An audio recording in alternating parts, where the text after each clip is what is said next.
The Poem of the Man God. Preparation for the Passion. Chapter 576. Meeting with the disciples led by Manaen and arrival at Jericho. 11th of March, 1947. The white walls of the houses of Jericho and its palm trees are already standing out against the ceramic or enamel, deep blue of the sky, when, near a thicket of ruffled tamarisks, of sensitive mimosas, of hawthorn with very long thorns, of other plants, mostly thorny, which seem to have been thrown there from the rough mountain behind Jericho, Jesus meets with a large group of disciples led by Manaen. They seem to be waiting. They are, in fact, and they say so after greeting the Master, stating that some more have gone along other routes to get information, as the delay of a whole night in arriving at Jericho had worried them. "I came here with these, and I will not leave you any more until I see you safe with Lazarus," says Manaen. "Why, is there any danger?" asks Judas Thaddeus. "You're in Judea. You are aware of the decree, and of their hatred, so we must fear everything," replies Manaen.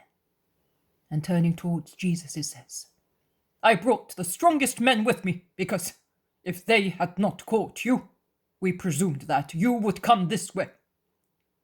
And taking into account our worth as disciples and men, we confide in impressing the wicked and having you respected."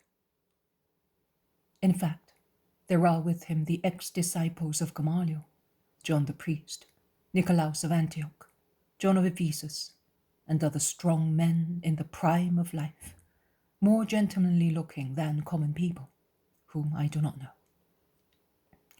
Manaen introduces some of them quickly, while he does not introduce others. They are men from all the regions in Palestine, and among them there are 2 from the court of Herod Philip. Thus the names of the most ancient families in Israel resound on the road near the ruffled thicket, where the leaves of mimosas quiver in the wind, and the hawthorns bend their new shoots. "Let us go. Is there no one with the women at Nike's?" asks Jesus. "The shepherds, all of them except Jonathan, who is waiting for Johanna in the mansion in Jerusalem. But your disciples have grown exceedingly. They were about 500 waiting for you yesterday at Jericho, so much so that Herod's servants became upset and informed him, and he did not know whether he should tremble or be pitiless. But he is haunted by the memory of John, and he dare no longer lift his hand against any prophet." "Go, that will do you no harm," exclaims Peter, and he rubs his hands gladly. "But he is the one who is worthless. He's an idol that anyone can move as one likes, and those who have him in their hands know how to move him." "And who has him in his hands? Pilate, perhaps?" asks Bartholomew. "Pilate does not need Herod to take action. Herod is a servant. The mighty ones do not apply to servants," replies Manaen. "Who then?" asks Bartholomew. "The temple," replies resolutely one who is with Manaen. "But Herod is anathema to the temple. His sin." "Notwithstanding your learning and your age, you are very naive, Bartholomew. So, do you not know that the temple can overcome many, too many things to attain its objects? That is why it does not deserve to exist any longer," says Manaen, with a gesture of utter contempt. "You are an Israelite. You must not speak thus.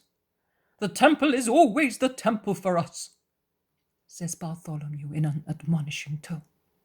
"No, it is the corpse of what it was, and a corpse turns into an unclean carrion when it has been dead for a long time. That is why God sent the living temple, that we may prostrate ourselves before the Lord without performing an unclean pantomime." Be quiet, whispers to Manaen, another man who is with him, as he speaks too clearly. He is one of those who were not introduced, and he is completely enveloped in his mantle. Why should I be silent if my heart speaks thus? Do you think that my words may harm the master? If so, I will be quiet, but for no other reason. Even if they should condemn me, I will say, that is what I think can punish no one but me. Manaen is right. Enough of being silent for fear. It is time for every man to declare his opinion for or against the master and to reveal what he has in his heart. I am of your opinion, brother in Jesus, and if that should bring about our death, we shall die together, still professing the truth, says Stephen with transport. Be wise, be very wise, says Bartholomew, admonishing them. The temple is always the temple. It may make mistakes. It is certainly not perfect, but it is. It is. But after God there is no greater person, no greater power than the high priest and the Sanhedrin. They represent God, and we must see what they represent, not what they are. Am I wrong, Master? You are not wrong. In every establishment one must see its origin. In this case, the Eternal Father, who constituted the temple and the hierarchies, the rights, and the authority of the men appointed to represent it. We must refer judgment to the Father. He knows when and how to intervene, and what action to take, so that corruption, by spreading, may not contaminate all men and make them doubt God. And Manaen is right with regard to that, as he has seen the reason for my coming at the present hour. It is also necessary for you, Bartholomew, to moderate your ultra-conservatism by means of the innovating spirit of Manaen, so that the measure may be just and feelings perfect. Every excess is always harmful. To him who accomplishes it, to him who suffers it, or to him who notices it being scandalized, and if he is not an honest soul, making use of it to inform against his brothers. But that is an action of Cain, and will not be accomplished by the children of the light, as it is the work of darkness. The man who is all so covered that only his dark, very lively eyes can be seen, and who warned Manaen not to speak too much, kneels down and takes Jesus' hand, saying, You are good, Master. I have become acquainted with you too late, O word of God, but still in time to love you as you deserve, if not to serve you as long as I would have liked, as I would like now. It is never too late for the hour of God. It comes at the right moment, and it grants as much time to serve the truth as one's will desires. But who is he? Whisper the apostles to one another, and they ask the disciples, but in vain. No one knows who he is, or, if they do not wish to tell. Who is he, Master? Asks Peter, when he succeeds in approaching Jesus, who is walking in the middle of the group, with the women behind him, the disciples ahead of him, his cousins beside him, and the apostles around him. A soul, Simon, nothing more than that. But can you trust him if you do not know who he is? I know who he is, and I know his heart. Oh, I see.